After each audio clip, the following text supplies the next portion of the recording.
সবাইকে স্বাগত জানিয়ে আমি আচার্য সুমন দাশগুপ্ত চলে এসেছি আপনাদের সামনে। আপনাদের রিকোয়েস্টে আমি এখন হাত নিয়ে বেশ কিছু প্রোগ্রাম করছি। তো অলরেডি আমি তো আজকে আমি বলবো বলেছিলাম হাত দেখে আপনি বুঝবেন কি করে আপনার আর্টস নিয়ে পড়া উচিত, সায়েন্স নিয়ে পড়া উচিত না কমার্স নিয়ে পড়া উচিত। তো আমি এখানে একটা কাট আউট হাত আবার নিয়ে নিয়েছি আপনাদের বোঝানোর সুবিধার্থে। তো দেখুন, এটা আমাদের শনির আঙ্গুল, এটা আমাদের রবির আঙ্গুল। শনির আঙ্গুল কিছুটা রবির আঙ্গুলের দিকে বেঁকে থাকে, বা রবির আঙ্গুল যদি শনির আঙ্গুলের দিকে কিছুটা বেঁকে থাকে, দর্শক বন্ধু অতি অবশ্যই আপনারা আর্টস নিয়ে পড়াশুনো করবেন। এতে আপনাদের সফলতা অনেকটা তাড়াতাড়ি অন্য সাবজেক্টের তুলনায় আপনি পেয়ে যাবেন। এই শনির আঙ্গুল যদি রবির আঙ্গুলের দিকে বেঁকা থাকে, বা রবির আঙ্গুল যদি শনির আঙ্গুলের দিকে কিছুটা টার্ন খেয়ে থাকে বা বেঁকা হয়ে থাকে, অবশ্যই কিন্তু আপনি আর্টস নিয়ে পড়বেন। এতে আপনার জীবনে কিন্তু সফলতা অনেক তাড়াতাড়ি আসবে।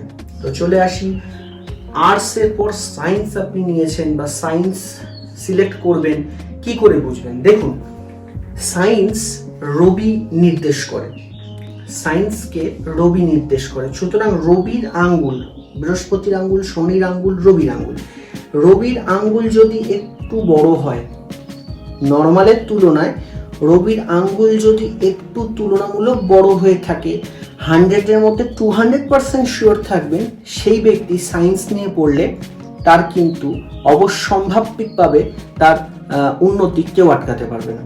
যদি রবির আঙ্গুল অন্যান্য আঙ্গুলের তুলনায় বা সাধারণভাবে রবির আঙ্গুল যতটা হয়ে থাকে তার থেকে যদি একটু উঁচু হয়ে থাকে, তাহলে কিন্তু সেই ব্যক্তি সায়েন্স নিয়ে পড়লে তার 100% একদম চরম সফলতার সে পৌঁছে যাবে। চলে আসি, কমার্স নিয়ে পড়বার হাত বা কমার্স পড়বেন তার কি ইন্ডিকেশন হাত দেখে বুঝবেন কি করে?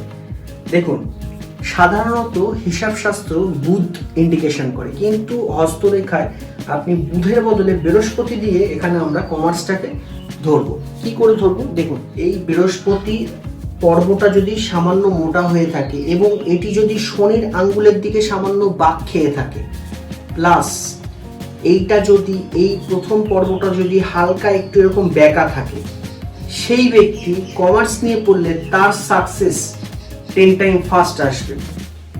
হাত নিয়ে আজকে আমি যে 3টে সাবজেক্ট আপনাদের বললাম, হাত নিয়ে কি করে দেখে বুঝবেন কমার্স নিয়ে পড়লে সাকসেস আসবে, সায়েন্স নিয়ে পড়লে সাকসেস আসবে, আর্টস নিয়ে পড়লে সাকসেস আসবে, এই 3টে আপনারা যদি ফলো করে চলেন তাহলে অতি অবশ্যই আপনাদের সাকসেস কিন্তু কেউ আটকাতে পারবে না। আমি এই রকম প্রোগ্রাম আমি আরও করব, আমার কাছে এরকম অনেক রিকোয়েস্ট এসছে, তো এরকম প্রোগ্রাম আমি কন্টিনিউ এখন কদিন করব। তো আমার চ্যানেলে যদি আপনি নতুন হয়ে থাকেন অতি অবশ্যই লাইক, শেয়ার এবং সাবস্ক্রাইব করবেন। আজ বলেই শেষ করছি, নমস্কার।